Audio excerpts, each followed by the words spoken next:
नमस्कार, मी प्रियांका माय बट माय चॅनलवरती तुम्हा सगळ्यांचे पुन्हा एकदा मनापासून स्वागत करते। तर आजच्या व्हिडिओमध्ये आपण पाहणार आहोत कॉटनची साडी कशा पद्धतीने नेसायची। तसं तर आपण खूप सारे व्हिडिओ शेअर केलेले आहेत, हेवी साडी कशी नेसायची, काठपदर साडी कशी नेसायची किंवा सुळसुळीत साड्या कशा नेसायच्या, डेली वेअरच्या साड्या कशा नेसायच्या।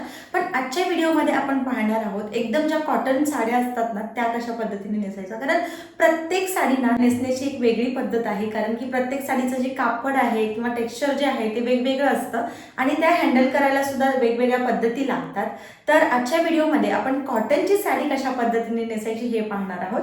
तर माझ्याकडे ना ही एक सुंदर अशी ब्लॅक कलरमध्ये कॉटन साडी आहे, कारण की आता जवळच मकर संक्रांती येते आणि मकर संक्रांतीला आपण शक्यतो ब्लॅक कलरची साडी वापरतो किंवा ब्लॅक कलरचे कपडे घालतो। तर त्यासाठी ही सुंदर अशी एक साडी मी ऑर्डर केलेली आहे मेशोवरून। पहिल्यांदा आपण ओपन करून घेऊया, कारण मी अजून ओपन सुद्धा केलेली नाहीये।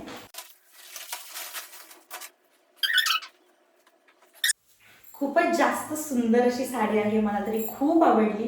तुम्हाला जर घ्यायची असेल तर याची मी जी लिंक आहे ती डिस्क्रिप्शनमध्ये देईन, तिथे जाऊन तुम्ही चेकआउट करू शकता। तर चला आता वेळ न घालवता व्हिडिओला सुरुवात करूया। तर सगळ्यात अगोदर जसं की मी सांगते, तुमची पेटीकोट बांधण्याची पद्धत ही योग्य असली पाहिजे, कारण की अशा ज्या कॉटनच्या साड्या असतात त्या शक्यतो कधी कधी फुलतात, तशा बसल्या तर खूप छान बसतात, पण जर आपल्याला व्यवस्थित ती नेसता नाही आली तर ती खूप जास्त फुलली जाते। त्यासाठी काय करायचं, पेटीकोट पहिल्यांदा व्यवस्थित वेअर करून घ्यायचा। जी पेटीकोटची इथं काही एक्स्ट्रा जे काही कपडा असेल ना तो इथं दोन्ही साईडला अशा पद्धतीने सरकवून घ्यायचा, म्हणजे आपला जो पोटाचा पार्ट आहे ना तो प्लेन दिसेल। तर ही टिप मी प्रत्येक व्हिडिओमध्ये सांगत असते, तुम्ही लक्षात ठेवा। त्यानंतर आता साडीचा खोचणीचा पार्ट घेऊया। हा आहे आपल्या साडीचा खोचणीचा पार्ट। आता खोचणीचा पार्ट खोचत असताना इथून सुरुवात करायची, जास्तही पाठीमागे घ्यायचं नाही किंवा जास्तही असं सेंटरला न घेता समोरून पाहिल्यानंतर आपल्या पेटीकोटचा पार्ट दिसला नाही पाहिजे अशा पद्धतीने हे खोचायचंय आपल्याला। एक्झॅक्टली इथं अशा पद्धतीने आपल्याला हे खोचायचंय। खालचा जो काठ आहे तो खाली फ्लोअरला थोडासा हलकासा टच झाला पाहिजे अशा पद्धतीने। आता कमरेभोवती एक पूर्ण राऊंड कंप्लीट करून घ्यायचंय। आता इथे आपला कमरेभोवती एक राऊंड कंप्लीट करून झालेला आहे। तर आता पदर काढूया। पदरासाठी बघा, हा जो वरचा काठ आहे याला पकडून अशा प्रकारे एकदम शेवटच्या टोकापर्यंत म्हणजे पदरापर्यंत जायचंय। आणि आता इथे गेल्याच्या नंतर अशा प्रकारे चुन्या करायच्या नॉर्मली, आणि डाव्या हातात पकडून उजव्या हाताने हा जो पदर आहे तो अशा प्रकारे असा करायचा, जेणेकरून काय होईल, इकडे जो तुमचा पदर आहे तो खालीवर होणार नाही घेताना। आणि आता हा पदर अशा प्रकारे पाठीमागून फिरवून घेऊन खांद्यावरती टाकायचा आहे, डाव्या खांद्यावरती। तर डाव्या खांद्यावरती टाकल्यानंतर तुम्ही इथं तुमच्या पदराचं माप बघा, तुम्हाला किती लांबीचा पदर हवाय, छोटा मोठा त्याप्रमाणे तुम्ही ठेवा। शक्यतो मी मोठा ठेवते, कारण की आपली साडी भरपूर आहे, कारण आपण यातला जो ब्लाऊजचा पीस आहे तो काढलेला नाहीये त्यामुळे। आता बघा, हा पदर काढून टाकून घेतला आपण, पदर असाच ठेवायचा। आणि हा जो आता आपल्या छातीवरचा वरचा काठ आहे ना याला पकडून हा काठ इथे तात्पुरता असा खोचून घ्यायचा। ओके, हा आपला आहे निऱ्यांचा पार्ट। आणि आता आपण काढूया पदराच्या निऱ्या, म्हणजेच पदराच्या प्लीट्स। जसं की मी नेहमी करते, समोरचा पार्ट हलकासा असा दुमडून घ्यायचा, फोल्ड करून घ्यायचा। तिने फोल्ड करून झाल्याच्या नंतर हा जो डावा हात आहे इथं आपल्याला पदराचा रुंदीचं माप घ्यायचंय। तुम्हाला जर मोठा हवा असेल तर ती बोटं अशी तुम्ही थोडीशी लांब ठेवा, रुंद ठेवा, आणि जर छोटा हवा असेल तर अशा प्रकारे ठेवा। 3 बोटं पाठीमागे, ही 2 बोटं पुढे। आणि त्यानंतर ह्या हाताने फक्त आपल्याला कपडा असा पाठी पुढे करायचा आहे आणि हात टर्न करायचा आहे। तर अशा प्रकारे तुम्हाला जितक्या रुंदीचा पदर हवा आहे ना तितक्या रुंदीच्या तुम्ही प्लीट्स काढून घ्या। ही आतली जी प्लीट आहे ती आतल्या बाजूला आणि वरची जी प्लीट आहे ती बाहेरच्या बाजूला, असं त्याचं तोंड आलं पाहिजे। आता उजव्या हाताने या सगळ्या प्लीट्स पकडायच्या, डावात मोकळा करून घ्यायचा, पुन्हा याच्यावरती असा डावात पकडायचा आणि आता थोड्याशा अशा झटकून घ्यायच्या। अशा प्रकारे झटकून घेतल्याच्या नंतर हा हात असा वरती पकडायचा आणि उजव्या हाताने इथं ज्या प्लीट्स आहेत त्या व्यवस्थित अशा अरेंज करून घ्यायच्या। त्या प्लीट्स व्यवस्थित अशा झटकायच्या, म्हणजे आतमध्ये दुमडलेला जो पदर आहे तो बाहेर निघेल आणि आपल्या इथं ज्या प्लीट्स आहेत त्या व्यवस्थित अशा अरेंज होतील। आता हा पदर अशा प्रकारे पकडायचा आणि हातामध्ये उजव्या हातामध्ये पकडलेला पार्ट शोल्डरवरती ठेवायचा आणि बाकीचा पदर पाठीमागे अशा पद्धतीने टाकून घ्यायचा। बघा किती सुंदर असा पदर आपला सेट झाला. आता इथे एक पिन लावून घेऊयात. छान अशी आतल्या बाजूने आपण इथं शोल्डरवरती पिन लावून घेतले.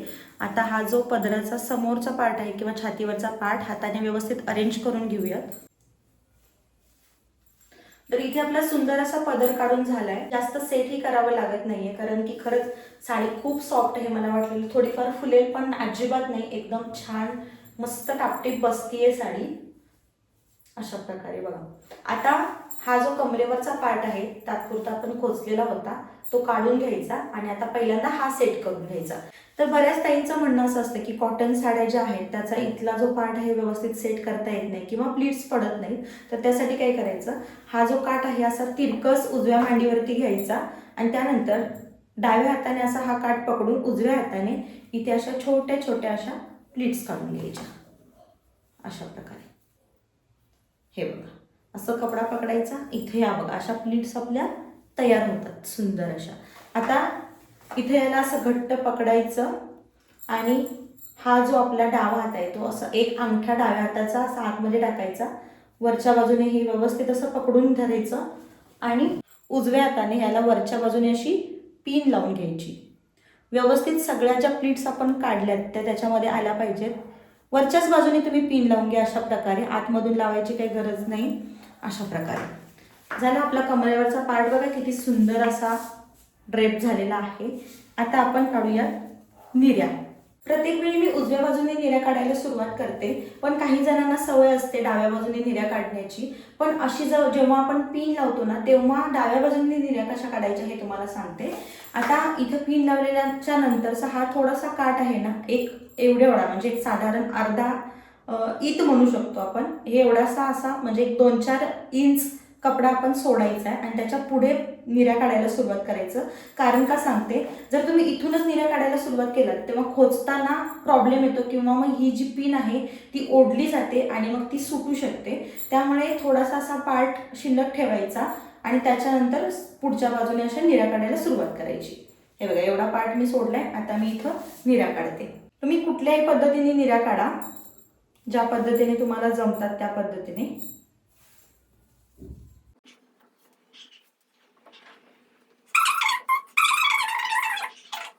या निर्या काढून झाल्या. आता हा उजवा हात जो आहे ते निरीवरती अशा पद्धतीने पकडायचा. डावा हात रिकामी करून घ्यायचा आणि या ज्या निर्या आहेत त्यांची जी तोंड आहेत ती अशी डाव्या बाजूला आपण फिरवून घ्यायची. हे बघा अशा प्रकारे. आता नेहमी सांगते मी वरची निरी जी आहे ती आपली मोठी असली पाहिजे. त्यामुळे आतली निरी थोडीशी ॲडजस्ट करून घ्यायची आणि वरची निरी जी आहे ती थोडीशी मोठी करून घ्यायची. हे बघा अशा निर्या अरेंज करून घ्यायचा. हा जो पार्ट आहे तो आपण सोडलेला होता तो आतमध्ये असाच टाकायचा आणि आता या निर्या हाताने व्यवस्थित अरेंज करून घ्यायच्या. आता इथे तुम्ही निरी पिन लावू शकता पण मला शक्यतो आवडते आपली सेफ्टी पिन लावायलाच. कारण की जास्त धोका राहत नाही साडी सुटायचा किंवा निर्या सटकायचा. त्यामुळे मी शक्यतो इथे सेफ्टी पिनच लावून घेते. पण जर तुम्हाला साडीला जास्त होल द्यायचे नसतील तर मग तुम्ही निरी पिन सुद्धा लावू शकता. तर अशा प्रकारे अरेंज करून इथं मी एक पिन लावून घेते. आता या निर्या पहिल्यांदा आपण खोचून घेऊयात आणि त्यानंतर खाली ज्या फुललेल्या निर्या आहेत त्या सेट करून घेऊयात. तर या निर्या खोचत असताना बघा अगदी सेंटरला पकडायच्या आणि अगदी सेंटरला अशा पद्धतीने आतमध्ये टकिंग करून घ्यायच्या. आता या निर्या आपण सेंटरला खोचून घेतल्यात तरी सुद्धा बघू शकाल निर्या किती जास्त फुलतायत एकदम. आता या सेट करण्यासाठी बघा हा जो सेंटरचा पार्ट आहे ना तो व्यवस्थित हाताने व्यवस्थित असा अरेंज करून घ्यायचा. सगळ्या निर्या व्यवस्थित पकडायच्या आणि इथे प्रेस करून घ्यायचं. आता हा पार्ट असा दोन्ही गुडघ्यांमध्ये पकडा किंवा मग एका हातामध्ये पकडा आणि असा तो उचलून वरती घ्यायचा पूर्ण अशा पद्धतीने आणि त्यानंतर हा जो शेवटचा पार्ट आहे ना तो सुद्धा हाताने असा व्यवस्थित अरेंज करून घ्यायचा.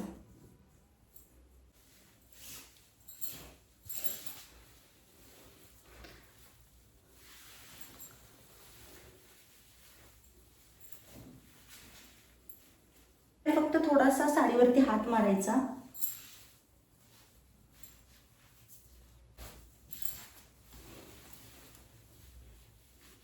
तर इथे तुम्ही बघू शकाल निर्या ज्या आहेत त्या आपल्या एकदम परफेक्टली ड्रेप झालेल्या आहेत आणि खूप छान अशा सेट झालेत. कमरेवरचा पार्ट सुद्धा बघा एकदम मस्त असा एकदम टापटीप बसलाय आणि निर्या सुद्धा खूप छान अशा सेट झालेत. आणि ते बघू शकाल सुंदर अशी आपली साडी सेट झाली. छान असे एक मिनिमल दागिने घाला, जास्तही घालू नका, कारण की कॉटनच्या साडीवरती जास्त दागिने चांगले नाही वाटत. असं एखादं नॉर्मल किंवा एखादं छान असं गळ्यात वगैरे काहीतरी घाला आणि नॉर्मल कानातली वगैरे खूप छान लुक दिसतो आणि एकदम खूप रिच असा लुक दिसतो. असा काहीसा आहे आपला आजचा फायनल लुक. आय होप हा लुक तुम्हाला आवडला असेल. जर याच्यावरती फुल स्लीवचे ब्लाऊज असतील ना तर अजूनच छान दिसेल. माझ्याकडे याच्याच मॅचिंग हा एकच आहे, त्यामुळे मी हाच रिपीट केलेला आहे. जर तुमच्याकडे असेल तर तुम्ही वेगळा काही ट्राय करू शकता. खूप सुंदर अशी ही साडी आहे आणि छान बसते, एकदम मलमलीत वाटली मला. फक्त एकच या साडीचा ड्रॉबॅक आहे, तो म्हणजे जर तुमची हाईट खूप जास्त असेल ना तर तुम्ही शक्यतो ही साडी घेऊ नका, कारण थोडीशी हाईटला मला कमी वाटली.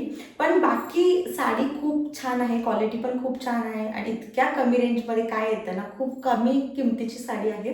तुम्हाला मी लिंक दिलेली आहे डिस्क्रिप्शनमध्ये, तिथे जाऊन तुम्ही चेकआउट करू शकता. आय होप हा आजचा व्हिडिओ तुम्हाला आवडला असेल अशी अपेक्षा करते आणि आजचा व्हिडिओ इथंच थांबवते. प्लीज चॅनलला सबस्क्राईब केलं नसेल तर सबस्क्राईब करा, बेल आयकॉन प्रेस करा, जेणेकरून मी जेव्हा नवीन व्हिडिओ अपलोड करते तेव्हा त्याची सगळ्यात अगोदर नोटिफिकेशन तुम्हाला मिळेल. तर चला आजचा व्हिडिओ इथंच थांबवते. पुन्हा भेटू अशाच एका नवीन आणि गोडशा व्हिडिओमध्ये. तोपर्यंत बाय बाय.